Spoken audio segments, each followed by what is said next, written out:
ભાવનગરથી જે પ્રવાસના યાત્રાધામમાં જેવા બસ નીકળીને તેમાં જે છે રાજસ્થાનમાં અકસ્માત નડ્યો. બસ જે છે મથુરા જઈ રહી હતી અને ભરતપુર હાઈવે પર જે અકસ્માત નડ્યો અને તેમાં 12 લોકોના અવસાન થયા અને તે તમામ લોકો જે છે તે જેમાંથી 10 લોકો જે છે તે દિહોરના હતા અને તમામ લોકો જે છે ભાવનગર જિલ્લાના હતા. અને હાલ આપણે દિહોરમાં છીએ અને દિહોરમાં જે છે એક આશાસ્પદ યુવાનનું પણ આ ઘટનામાં ગોજારી ઘટનામાં અવસાન થયું છે અને તે યુવાન એટલે કે લાલજીભાઈના ઘરે આપણે છીએ અને હાલ તો જે અહીં સ્થિતિ જે છે તેને શબ્દોમાં વર્ણવી શકાય એવી નથી.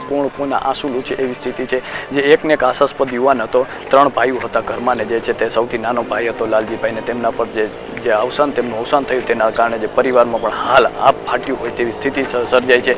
કોના આંસુ લૂછે તેવી સ્થિતિ જોવા મળી રહી છે. સમગ્ર ગામ જે છે શોકમગ્ન છે, કારણ કે ગામમાં 10 અવસાન થયા છે અને તેમાં સૌથી નાનું અવસાન કહી શકાય લાલજીભાઈનું જે યુવાન હતા, જે 30 વર્ષની આસપાસ તેમની ઉંમર હતી અને જે છે તેમને સંતાન પણ નહોતું, હજી લગ્ન થયા હતા અને એ આશાસ્પદ યુવાનનું જે છે તે અવસાન ઘટનામાં થયું છે. અને હાલ પરિવારમાં તે આપ ફાટી હોય તેવી સ્થિતિ જોવા મળી રહી છે. પરિવારમાં જે છે તે હાલ તો એવી સ્થિતિ છે કે કોના આંસુ લૂછે ને ઠેર ઠેર જે છે તે ગામમાં દુઃખના માહોલ જોવા મળી રહ્યો છે. શોકમગ્ન બન્યું છે ગામ, કારણ કે એક જ આશાસ્પદ યુવાન હતો પરિવારમાં જે છે ને તેનું અવસાન થયું છે અને હાલ જે છે તે પરિવાર શોકમાં છે.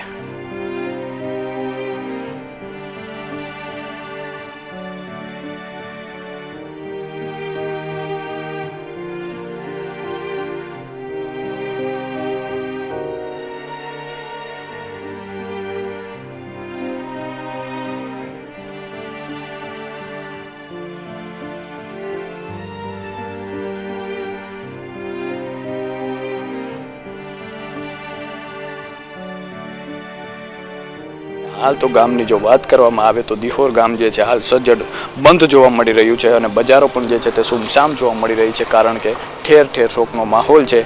તમામ મૃતકો જે છે તેમની અંતિમ વિધિ જે છે તે અત્યારે કરવામાં આવવાની છે અને હાલ જે છે તે તમામ મૃતકોના જે પરિવારજનો છે તેમને મૃતદેહ સોંપવામાં આવ્યા છે.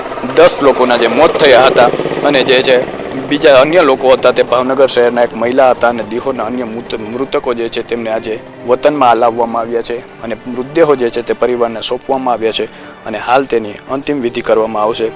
અને જો વાત કરવામાં આવે તો દિહોર ગામથી મથુરા સુધી 12 દિવસની યાત્રામાં જે લોકો હતા ગયા હતા અને જે વચમાં જે છે તે અકસ્માત નડ્યો.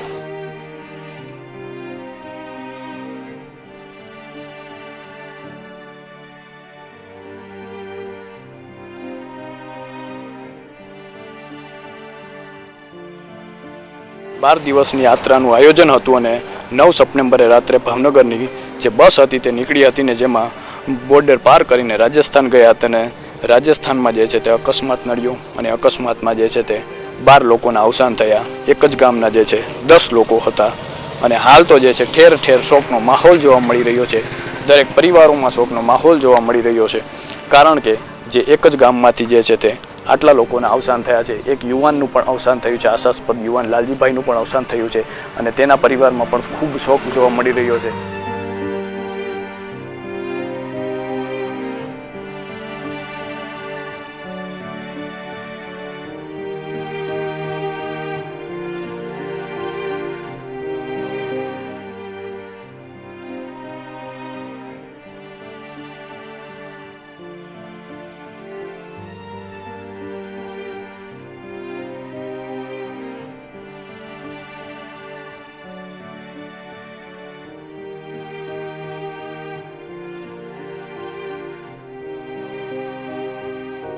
ઠેર ઠેર મૃતદેહો જોઈને લોકો જે છે તે હાલ તો શોકમગ્ન બન્યા છે. કોના આંસુ લૂછે તેવી સ્થિતિ ગામમાં જોવા મળી છે, કારણ કે ગામમાં જે છે એક નહીં પરંતુ 10 લોકોની અર્થી ઉઠી રહી છે.